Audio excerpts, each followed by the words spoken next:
Sir, आज किसान आंदोलन के 4 महीने से अधिक हो चुके हैं और लगातार देश में किसान अपनी आवाज़ उठाते रहे, आप भी आवाज़ उठाते रहे।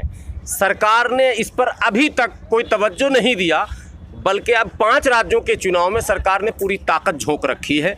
पश्चिम बंगाल चर्चे में है, पहले चरण के चुनाव हुए वहाँ, उसकी भी सारी सूचनाएं आप तक हैं, आपका बयान भी अधिकृत आया।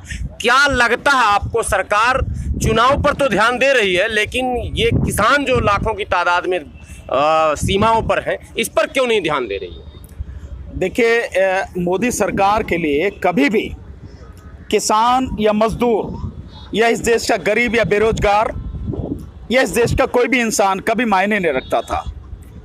उनकी नज़र में हमेशा से चुनाव ही मायने रखता है, और चुनाव की उन्हें भूख नहीं है बल्कि हवस है, हवस जो कभी पूरी नहीं होती। तो जब चुनाव आता है उसके लिए वो बाकी सारी चीज़ें भूल जाते हैं और केवल चुनाव पर ही ध्यान देते हैं। उनके लिए किसान कल मरता हो आज मर जाए कोई फ़र्क नहीं पड़ता, मजदूर कल ख़त्म होता हो आज अभी ख़त्म हो जाए उन्हें कोई फ़र्क नहीं पड़ता। उनके लिए जो है चुनाव महत्वपूर्ण है। इसीलिए जो 5 राज्यों में चुनाव हो रहे हैं उन पर लगे हुए हैं। मैं यहाँ आपकी इस बात से जो है थोड़ा सा सहमत हूँ कि 5 राज्यों में जो चुनाव हो रहे हैं वहाँ लगे। 5 राज्यों में चुनाव पे वो लगने का उनका कोई मतलब भी नहीं है, क्योंकि तमिलनाडु में 0 होगा उनका, केरल में 0 मिलेगा उनको, और जहाँ तक पांडिचेरी है वहाँ 1-2 सीट मिल जाए तो मिल जाए। असम में वो बुरी तरह से हारेंगे। उनके लिए जो सबसे महत्वपूर्ण है वो है पश्चिम बंगाल, जैसा मेरा अपना आकलन है, और सारा ध्यान भी उन्होंने पश्चिम बंगाल पर लगाया हुआ है। आप अगर असम में देखें तो लोगों ने वहाँ बीजेपी के नेताओं को भगा दिया है। यहाँ तक कि मुख्यमंत्री की जो रैली मीटिंग हो रही है उनमें सीटें खाली पड़ी, कुछ भी नहीं है, और उनको वापस चले जाना पड़ रहा है। तो असम भी इतना महत्वपूर्ण नहीं है उनके लिए जितना महत्वपूर्ण इस चुनाव में पश्चिम बंगाल हो गया है। सर, एक सवाल, आपने आसाम का जिक्र किया है। पिछले 2-3 सालों से, अब तो 2 साल पूरे हो गए, सीए पर सरकार का बड़ा जोर था। वो लग रहा था कि एक मतलब ऐतिहासिक काम हमने कर दिया है। आसाम के चुनाव में, पूरे चुनाव में जितना भी मैंने नेताओं के जो भी हुए हैं उसमें सीए का कहीं जिक्र नहीं किया। नहीं, इसी बात से अब अंदाजा लगा लीजिए कि सीए का जिक्र अगर करेंगे तो उन पे जो है लोग उनको किसी हालत में उनकी सूरत देखने को तैयार नहीं है, मार मार के भगा देंगे गांव से लोग। ये हालत है बीजेपी की असम में, इसीलिए वो सीए का जिक्र नहीं कर रहे हैं, बल्कि माफी मांगते फिर रहे हैं। जो मुख्यमंत्री हैं वो माफी मांग रहे हैं कि हमसे बहुत बड़ी गलती हो गई, हमने सीए एनआरसी की बात की, हमें नहीं करनी चाहिए थी, हमें माफ कर दीजिए। इसलिए वो नहीं कर रहे हैं, क्योंकि जैसे ही सीए एनआरसी की बात करेंगे वोट तो बहुत दूर की बात है, उन्हें घुसने नहीं देंगे लोग गांव में। ये स्थिति उनके साथ में है। बंगाल में लगातार वो एनआरसी की बात कर रहे हैं। नहीं, देखिए, उनका वही है, जहां जिस चीज से उनको फायदा होगा वहां वो बात करेंगे। यहां सीए एनआरसी की बात करेंगे तो वोटों का ध्रुवीकरण होगा पश्चिम बंगाल में, क्योंकि बहुत बड़ी संख्या पश्चिम बंगाल में मुस्लिम समाज की है। इसलिए यहां ये बात कर रहे हैं ताकि ये किसी तरह से ध्रुवीकरण हो जाए, और ध्रुवीकरण का फायदा हमेशा बीजेपी को मिलता है और यहां भी वही मिले, इसलिए यहां पर बात कर रहे हैं। और यही सवाल सब लोगों को पूछी जानी चाहिए कि जब सीए एनआरसी की बात करते हो, सीए एनआरसी किसी प्रदेश विशेष के लिए तो आएगा नहीं, आप तो पूरे देश की बात कर रहे हैं, तो फिर वहां क्यों नहीं बात कर रहे और यहां क्यों कर रहे हैं? इसी से उसका दोगला चरित्र बीजेपी का समझ में आ जाना चाहिए लोगों को। एक महत्वपूर्ण सवाल सर आ गया, शुभेंदु अधिकारी या इस तरह के जितने भी नेता जो टीएमसी से भाजपा में गए, तो 10 वर्षों तक टीएमसी में रहे और प्रभाव पूर्ण रहे वो, तो तब तो जय श्री राम का वो नारा नहीं लगाते थे। क्या इससे पहले वो हिंदू नहीं थे, या भाजपा में आने के बाद ही वो हिंदू बने हैं? नहीं, बात यह है कि भाजपा में वो किस लिए आए हैं ये देखने की जरूरत है। मैंने जो अब तक का मेरा अनुभव है, और ये बिल्कुल सही है, जितने भी आंकड़े अगर आप देखो, अगर किसी दूसरी पार्टी से व्यक्ति बीजेपी में जा रहा है, इसका मतलब साफ है कि वो बेईमान है, और बीजेपी को उसकी नस ये मालूम है कि ये बेईमान है, उसकी फाइल खोल कर रखती है। इसलिए उसे अगर अपनी फाइल जो दबा के रखनी है, अपने आप को कानूनी प्रक्रिया से बचाना है, जेल जाने से बचना है, तो बीजेपी में आ जाता है। और आप जानते हो कि बीजेपी कैसी गंगा है कि कितना ही भी पाप किए हुए हो, जैसे ही बीजेपी में आएगा वो शुद्ध हो जाता है। समझे ना जी? तो ये है चीज, ये सारे के सारे वो लोग हैं जो देश के लिए, प्रदेश के लिए वाकई में आप इन्हें कलंक कह सकते हो। तो ये सारे के सारे लोग कितने ही भी दूषित हों, चाहे कितने भी अपराधी हों, पर बीजेपी में आके उनके जो अपराध है ना वो क्षमा हो जाते हैं, उनके खिलाफ कोई कार्रवाई नहीं होती और बीजेपी इसका फायदा उठाती है। देखो इस पार्टी को छोड़ के लोग हमारे साथ आ रहे हैं तो इस पार्टी की हालत क्या है, लोग इनसे खुश नहीं है। ये उसका एक तरीका है, उसका एक ढंग है। शुभेंदु अधिकारी दावा कर रहे हैं कि हम 50,000 वोट से जीत रहे हैं। नहीं, बहुत अच्छी बात है, दावा करने में क्या जाता है। मैं दावा कह रहा हूं, वो दावा कर रहे हैं तो मैं ये दावा कर रहा हूं, अगर ईवीएम मशीन में बेईमानी नहीं हुई, ईवीएम मशीन में गड़बड़ी नहीं हुई, तो बीजेपी के तो मतलब शुभेंदु अधिकारी की तो बात छोड़ो, मैं कह रहा हूं अगर मोदी जी भी एमएलए का इलेक्शन लड़ना है तो उनकी जमानत जब्त हो जाएगी।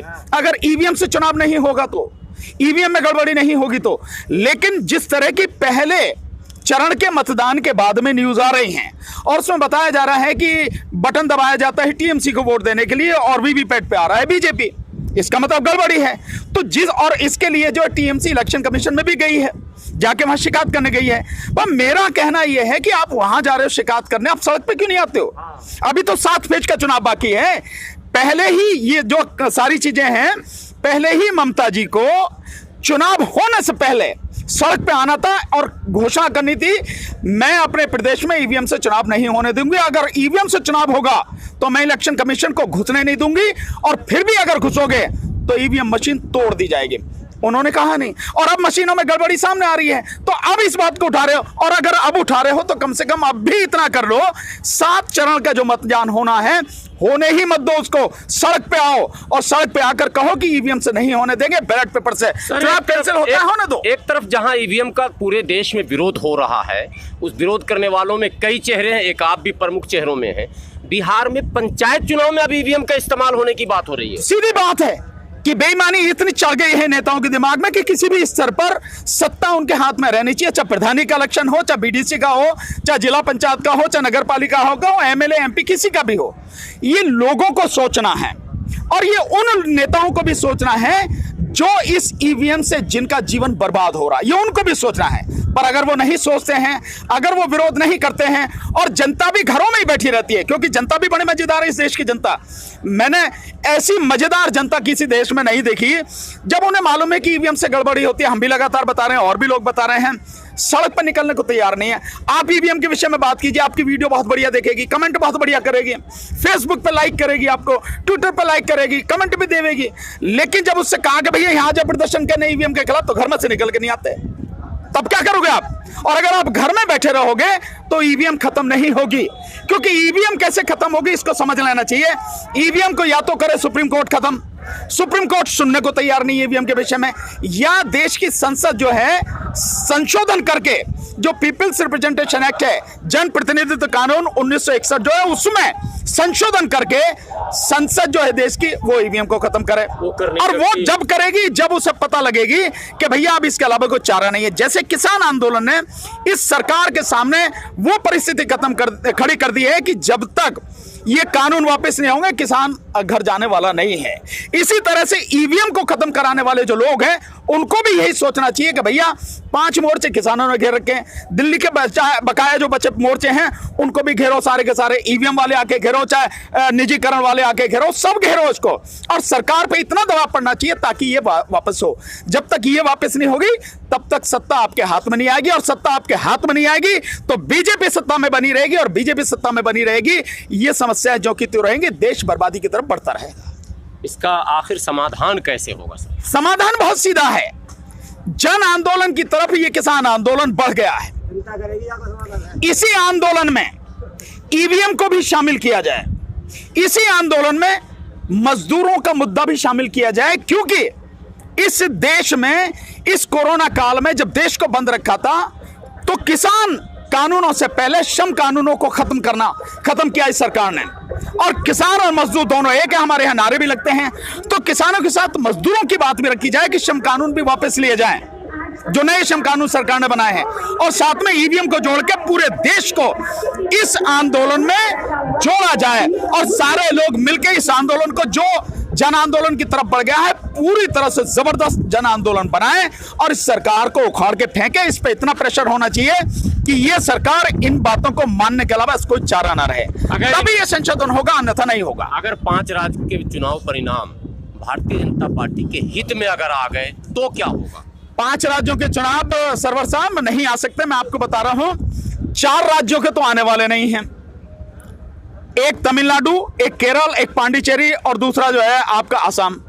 जो 5वां है पश्चिम बंगाल, उसके चुनाव का मैं कह नहीं सकता। जैसी रिपोर्ट आ रही है, अगर यही कंटिन्यू रहा, आगे बढ़ता रहा, ईवीएम में गड़बड़ी रही, तो निश्चित रूप से वो जीतेंगे।